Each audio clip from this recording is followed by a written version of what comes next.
Hi, I'm Cathy, Family News Support Manager for Children's Heartbeat Trust, and this is the first ever edition of our new podcast. This is the point where I would tell you what the podcast is called, but we thought you guys could do that instead. So please, after you listen today, have a little think and come up with some nice and innovative names and help us name our pod. So the point of this is that families use it as their voice. We're going to be interviewing lots of different families and young people over the next few months, and we really want to use it as a platform for you guys to share your stories, dose of reality, and let us know all about the journey that you've been on, the journey that you're still going through, and to share your story with other families in the same position. So, on that note, I am joined today by the lovely Zoe. Zoe, I'm going to let you introduce yourself. Okay. My name's Zoe. I'm 21. Yeah. I'm currently in final year of uni, which is quite terrifying if I think about it too much. I was born with pulmonary atresia with hypoplastic right ventricle and intact septum, which sounds a lot. That's impressive if you've remembered that. Yeah, I've known it since I was like a kid, like since primary school. Really? Yeah. But basically, like in simple terms, that is the right side of my heart just didn't develop. It's kind of like not properly grown and stuff. So the blood doesn't go through that side, so it doesn't get like oxygenated, which causes like breathlessness, and that'd be why I'm like tired and all. But yeah, so kind of only have half a heart. The right side didn't develop. That's it, simply. I'm on medication every morning and every night for it, and I've had 3 surgeries and like the normal caths and other procedures along the way. Yeah. And you know, that's a lot. Yeah. You know, you're only 21. I know. And that, you know, you've been through so much, and they are, you know, surgeries and things, and I suppose all of the feelings around that. What's your earliest memory? I've an earliest memory, but I've an earliest memory in hospital as well. Okay, start with your earliest memory ever. Like in general. Yeah, in general. It's kind of like, it doesn't sound like a good one, but it's funny looking back. So the way you spell my name is there's 2 dots above my E, and I'm like really picky. Okay. Like if somebody doesn't spell it right, they're being told.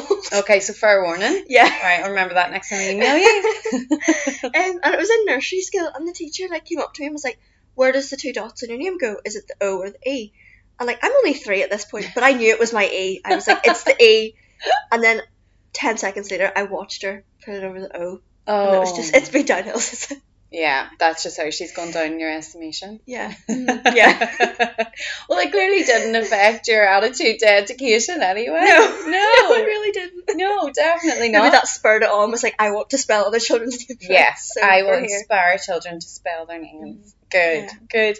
And what about, you had mentioned there, I suppose, your earliest memory then in relation to hospital and all things like that? It was in the Royal, like, the children's, it was only like, you know, like the wee day procedure stuff. I think it was like a calf, because I just remember like going into a ward and then like everything was fuzzy. Yeah. And then you wake up and you're like, I just remember this curtain. Oh really? Yeah. What colour was the curtain? Like a dark greeny colour. Oh, okay. Yeah, like, they've upgraded since then. Oh, halfway. Yeah, they're now blue. It's good to know. Must be really old then. I know. But yeah. And that's what you remember then, so the curtains kind of, you know, never mind the surgery and you know, all those things. It was just okay, memory stops here. Yeah. And at what point did you kind of realise, okay, maybe, you know, I have something very unique here going on in relation to your condition? I don't think there was a point. Okay. I think because I've always known I've had something. Like, Mum and Dad have never hid it. It's always been talked about. So it kind of just got on with it, in a sense. Yeah. And, like, obviously I knew I can't run as far as everyone else. Or, like, I can't do this, maybe. Or, like, can't do it to the same extent. Yeah. But it's never really, like, stopped me either. It's nearly spurred me on. I'm like, oh, if you're telling me I can't do it, I'm going to do it. just out of spite. So I don't think there was a specific point, just like gradually different things as you get older, you notice. Yeah. And you said there about, you know, doing different, you know, finding a way, I suppose. So trying not to let anything stop you, but doing things differently. Yeah. What would you say? I mean, does anything stand out as being a really big challenge? Well, I done all 3 levels of my Duke of Ed. Oh, brilliant! Yeah. What kind of award do you get for that then? Is that some sort of grand ceremony? Well, I got mine during COVID. Oh, okay. So not so grand. I could have got the ceremony and like waited till like this year. Yeah.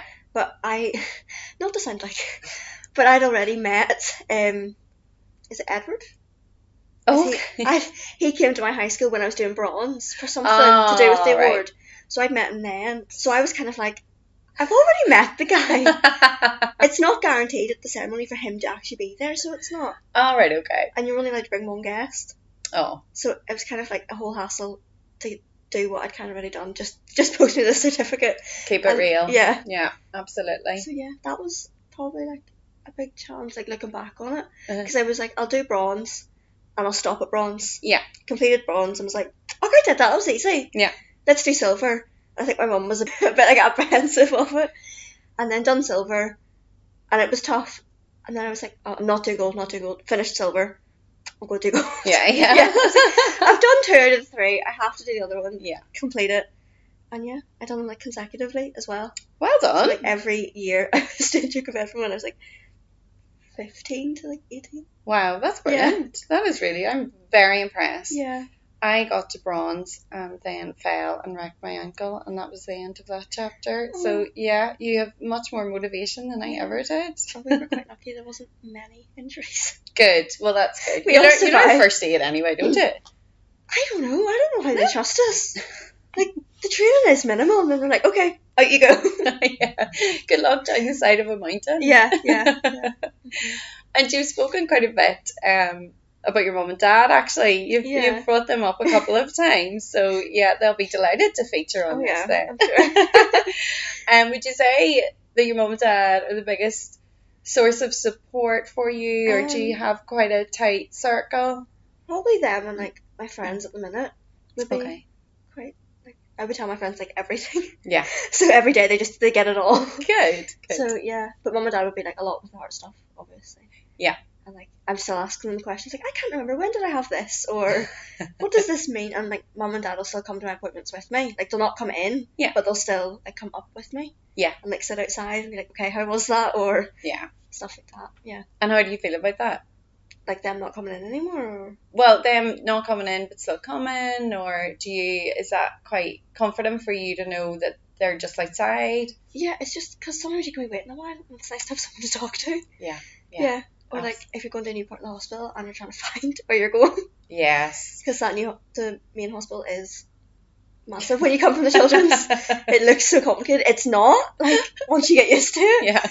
But like the first few times it's like, where am I going? Oh, I know. It's a totally different ballgame. How did you find that then? Just, transitioning from children's to adults. Were you under, was Dr. Craig your cardiologist? Yeah. Yeah, okay. I didn't think mine was any big special. It kind of just happened. Yeah. Because Dr. Craig was retiring. I can't remember what year that was in. I was like roughly 16 or something. I was like on the older end of transitioning. Yeah. And he was retiring, and he was like, I can give you like another pediatric cardiologist to cover you for like the next 6 months, or you can just go straight to adults. And I was like, it's time, like, I'll just go straight up there. And yeah, I don't think at that time there wasn't as much like to do with the transition and all. Yeah. So it was kind of it just happened, and I just naturally went, just had my first appointment, and that was being it. Yeah. And I suppose what we know from talking to kind of young people around that age is there is quite often a lot of anxiety and worry around transitioning to adult services. But it's from parents, actually, just as much as from young people. So if you were to kind of give them a bit of advice or, some words of wisdom, Zoe, around that, having been through that process, what would you say? I think sometimes actually, like, this isn't maybe as personal experience, but just like hearing from others and stuff as well. I think the parents worry a bit more. Yeah. Because it's not really that different. It's actually nicer because it's quieter. Yeah. You actually get taken on time.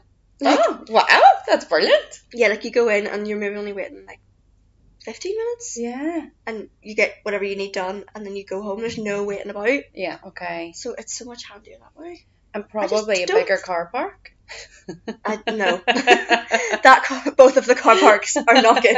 You can always just about get a space. I know.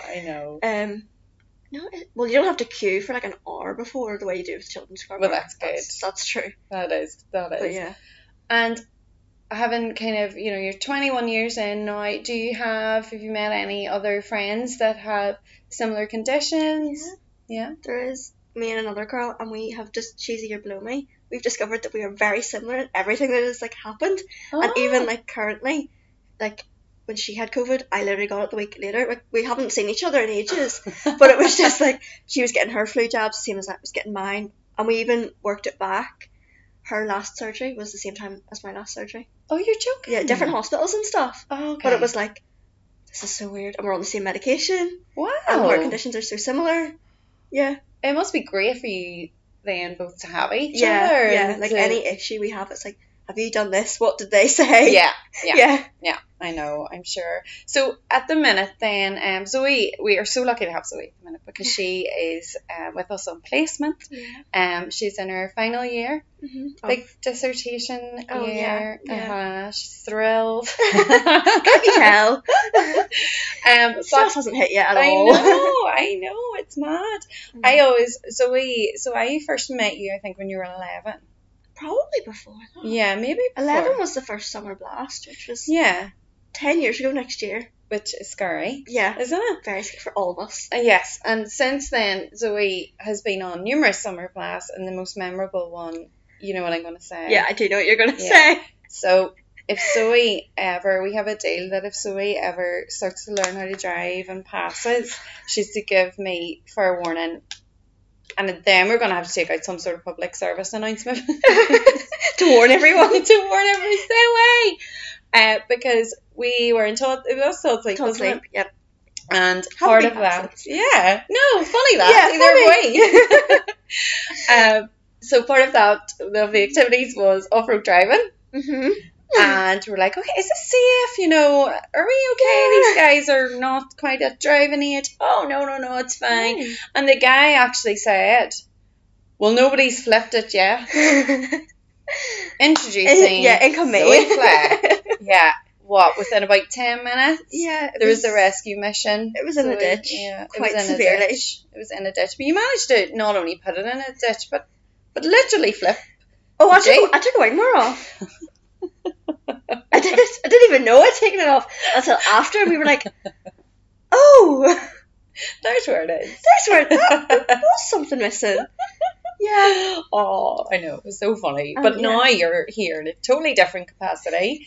And doing your placement. And if you want to tell everybody, I suppose, just a bit about how they can help you with your fast, very rapidly incoming dissertation. Yeah, it's very. Yeah. Yeah. Mm-hmm. So I'm doing early childhood studies at Strand, which is, it's not teaching. No. I'll get that out there. It's not teaching. I like to think of it as it's more like the sciencey behind it. There's more psychology, more learning about why children are the way they are. Yeah. And like how like the curriculum and stuff affects them in that way and how we can make things better. So yeah, I'm loving it. I really am. Kind of sad to leave. Yeah. But yeah.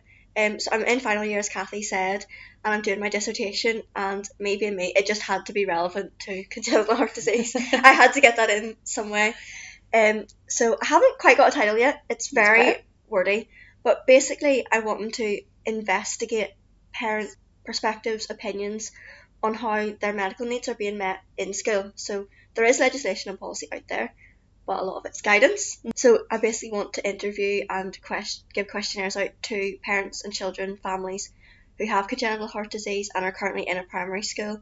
And I just want your thoughts, like, are they meeting your needs? How do you feel about having a condition and going to school and all? Yeah. Brilliant. So I would love your help for that if you want to fill out a questionnaire or you want to come speak to me. Yeah, Zoë, for those of you who can't see, Zoë is making serious puppy dog eyes here, and they're really quite effective.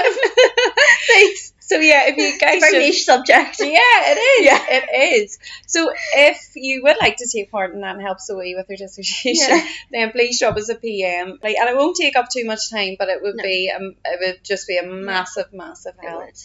And you're talking to somebody who's been through it, so Yeah. it's not a complete stranger, I hope. No, definitely not. I hope that helps. So before we finish up today, Zoe, if you could tell, I suppose, for those listening who maybe have just had a little baby and are starting this process, and when you think back to your 4, 5, 6-year-old self looking at that ugly green curtain in the hospital, what would you say? Having achieved everything you've achieved and having kind of overcome so many challenges, what would you say to anyone listening, or to your 5-year-old self? Oh, to my 5-year-old self. Maybe just like don't worry as much. Okay. That's probably quite a general thing because I am a worrier. Yeah. But like most of the time it does work out okay, like touch wood. Yeah. And I think parents have like, they're kind of worried with babies going up in hospital and stuff, will they remember it? And like, is that going to cause like maybe things down the line? I don't remember anything being a baby in hospital. Yeah, that's not your experience. No, I think it's actually helped me because I can sleep with noise. Ah, okay. Yeah, okay. And when I was a kid in hospital, it was the best thing ever. Because you got to play games and people were visiting you. Like, that's, to a 5-year-old, that is... everything. That's everything. That's what you want. No school, toys, and attention. Yeah. It's great. It doesn't change when you're 21, does it? I don't know. Okay. I know it is like a tough time, but I think because I experienced it so young, I don't have any bad memories because I wasn't aware of what was going on. Yeah. So if you are like concerned that your kid is taking this all in, then maybe not as much as you think they are. Okay. Like, I don't have any like big scary memories of hospital. Yeah. Well, that's good. Yeah. That's reassuring. Yeah. Yeah. Good. Yeah. Okay. Well, on that note, thank you so much. How do you feel about being the first guest? Oh, I think it's quite cool. I think it's quite cool. It's a bit of a privilege. Well, it absolutely is. Yeah. It absolutely it's like a full circle moment. Yeah, I know. It's funny, isn't it? I bet you thought when we first met you wouldn't end up doing this. No, didn't think I'd still be here. No, 10 years later. Well, not when you drive like that, no. I couldn't escape. No, definitely. You have to make sure you don't tell anybody about that. No, I won't. I promise I won't. No, just between us and whoever's listening. Yeah, the world's now. Thanks. So guys, we'll sign off now, but if you feel like you would really like to help Zoe, we would really appreciate it. As we said earlier, get in touch. And if you want to find out more, I suppose, about our youth services and our summer blast and things that Zoe How great they are. Things that Zoe has been through, then again, you know how to contact us. And please don't forget, please help us with the name. Because we can't just, we keep referring to it as the pod. But something a bit more clever, a bit catchy. Yeah, would be good. It works, yeah. All right, thanks for listening, everyone. Bye.